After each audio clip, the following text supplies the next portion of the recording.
Hey guys, what's going on? Today, doing a little bit more stuff to the Camaro. I've done a lot off camera because I'm getting used to filming stuff, and yeah, just did a lot off camera. But I'm gonna get you up to speed on where we're at right now. All right, guys. So we're gonna walk through what all's been going on. Last time I talked about cleaning up the surfaces here for the heads and the pistons. As you can see, I did all that. That's all done. I also got the new lifters installed, new cams in, front covers back on, just put the valley cover on. I decided to switch up headers to Texas Speed headers. In hindsight, I thought that was a really good idea. They were horrible to put on, but I hope it's just worth it. Buddy Max is over here helping.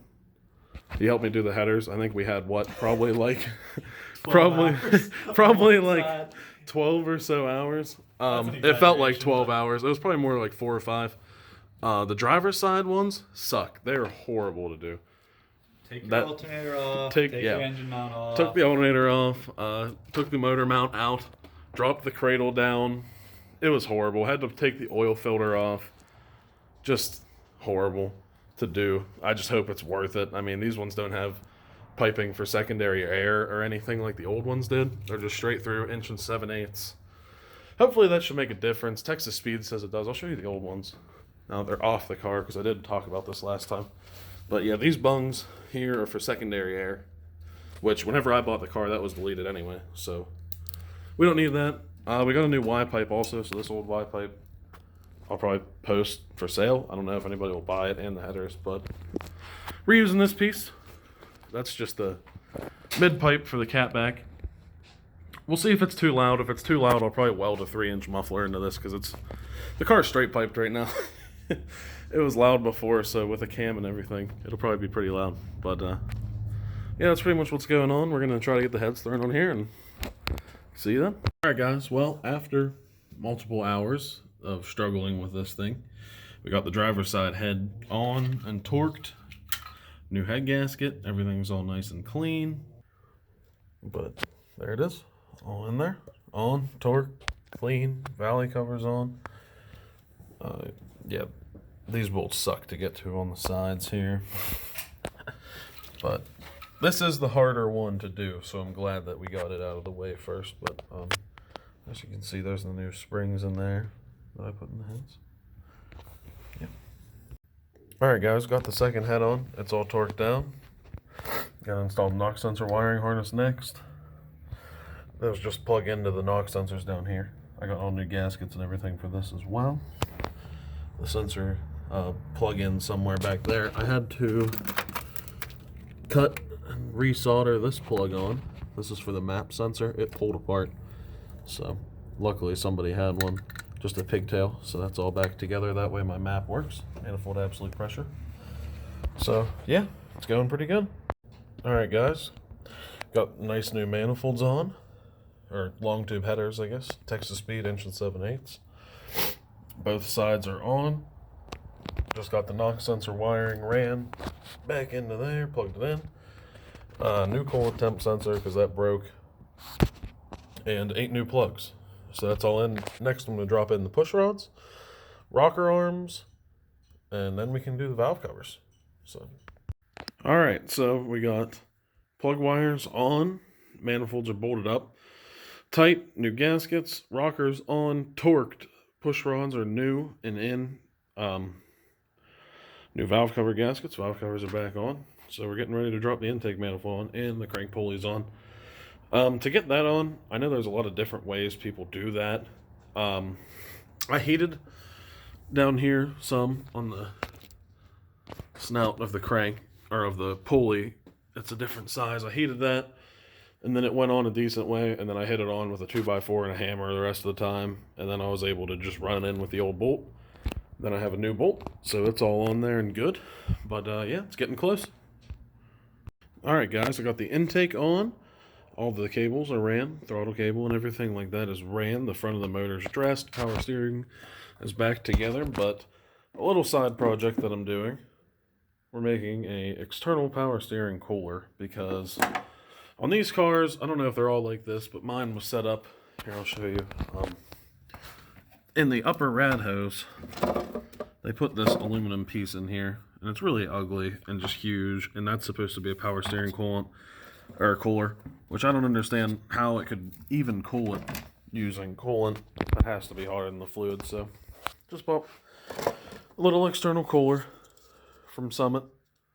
So should definitely help, and it'll help save some of the clutter in the engine bay. And then I have a new rad hose that doesn't have that aluminum piece in it, so we're going to get rid of that completely. Alright guys, got the new rad hoses on, about to drop the rad in. But here's the new one. This is where that cooler normally would be, right here. But yeah, that just, I don't know, that thing sucks. So very glad that it'll be gone. That's the lines for the new power steering cooler. It's right there. So yeah, I'm excited. I'm gonna drop this in and then get the fans thrown on it.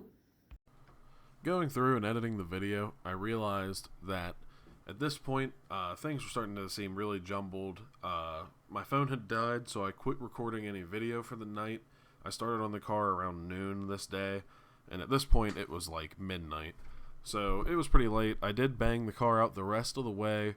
I did get it started. I have a clip of it with open headers just to hear it like breaking in a little bit. It's from the next morning I went out and started it because it was pretty late. I didn't want to run it open headers in case anybody would come complain or anything. But I'm going to include that, and then I will add in the rest of the video I took of like kind of getting the Y-pipe together. Sadly, I didn't record enough of this because I did wire in a wideband and weld in a bung into the new Y-pipe and everything for the wideband. I wish I would have filmed more of that, but I didn't. I do also have a clip from it the next week on the dyno that I will include here at the end, talk about the power numbers that she made and how I've been enjoying the car since then. So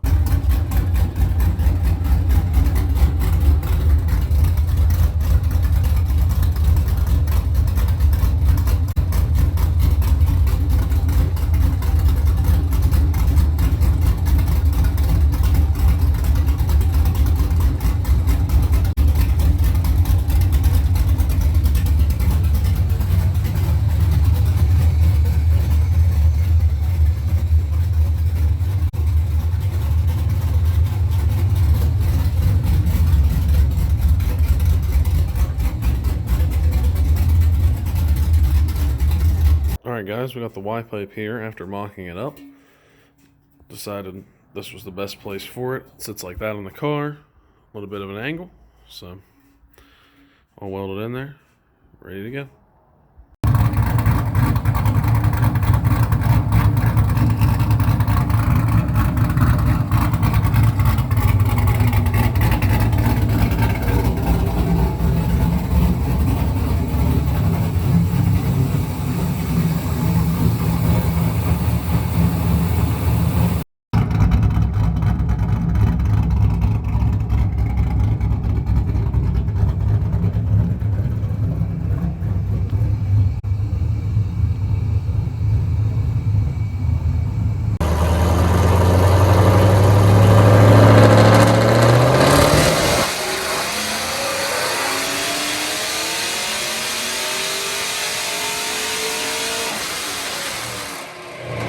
Alright, so after I got the car back from the dyno, the final power numbers were 392 wheel horsepower and 380 foot-pounds of torque. I included the picture of the dyno sheet at the end there.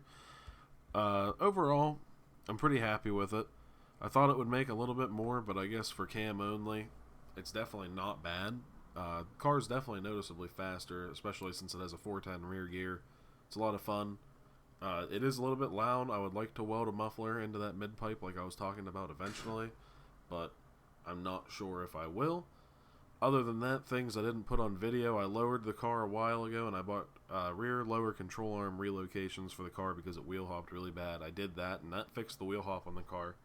So for now, that's it pretty much with this vehicle. I have another few projects I'm working on, but those will be for a later video. But I've just been driving and enjoying that car, and if there's another update, I'll make sure to let everybody know. Thanks for watching.